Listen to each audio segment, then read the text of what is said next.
病気の原因ががん細胞だったら、がん細胞に味方をする人はいません。公害病は原因が人間。資本主義社会に生きる私たちは、時に利害を守るために、病気の根治に動けなくなってしまうのです。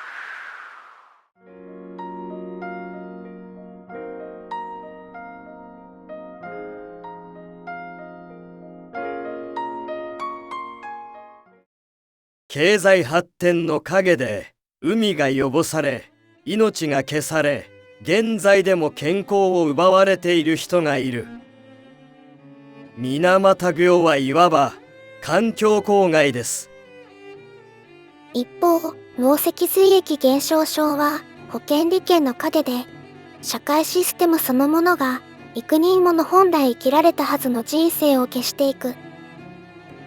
構造的暴力の一種、すなわち制度公害なのです。窒素は高度経済成長を支える企業であり、水俣は企業城下町である側面から言い出せない人も多かった。圧倒的社会的強者から因果関係なし、この言葉で片付けられる。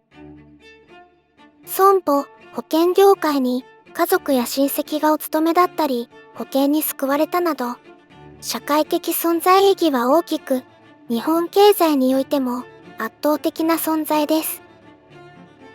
原因が解明されるまで、奇病、伝染病かもしれないなどと差別を受ける。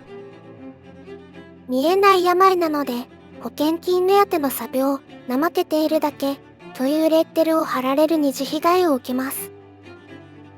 昔も今も、医療の明確なデータがなければ、行政は動けない。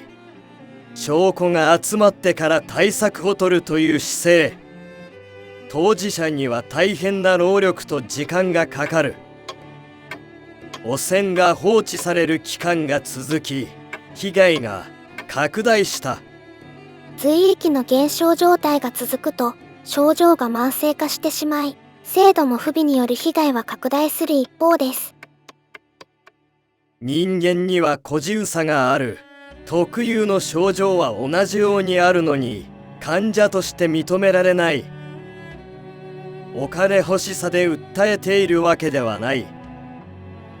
患者として認められ、謝罪してもらいたいという当たり前の願いさえ叶わない。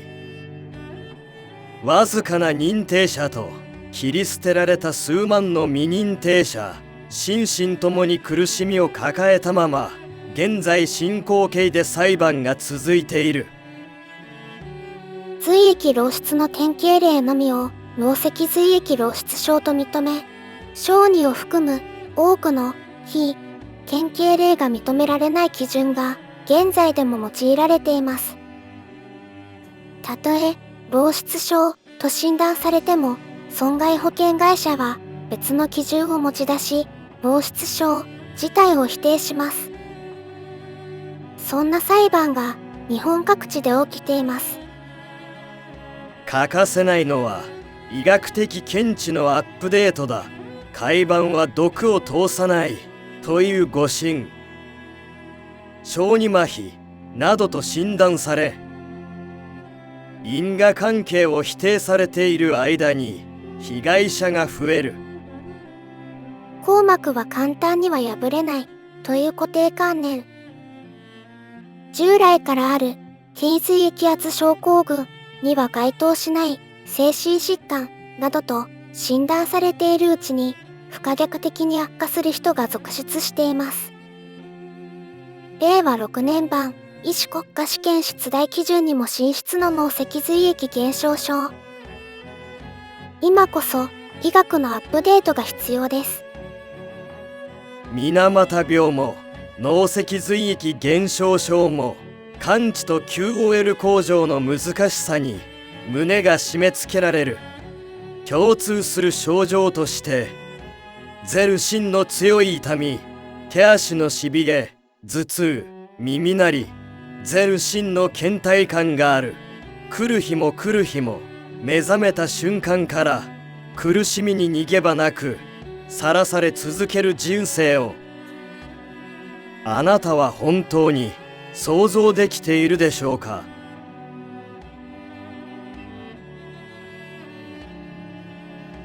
水俣病は完治困難、対処療法のみ。だからこそすぐに止めるべきだった。脳脊髄液減少症は知っていれば早期発見、治療で完治する人も大勢います。だから患者様やご家族様が自ら気づいて、今すぐこの構造から抜け出してほしいのです。参考になる動画も作りましたので、ぜひご覧ください。教科書で習った水俣病。先人たちや現在も戦っている方々が命を懸けて綴った歴史。1956年5月に水俣病であると最初の患者様が認定されてから70年経った2026年の今年、その歴史から学び、脳脊髄液減少症という制度公害を今すぐ止めて、被害をこれ以上拡大しないこと。それは水俣病に人生を翻弄された方々への真の敬意と弔いになるのではないでしょうか。教訓を生かし、現代の制度の公害を止める。この意見書はその一歩です。続きは動画で確認してください。全国の医療機関で早期発見を可能にする署名活動にもご協力ください。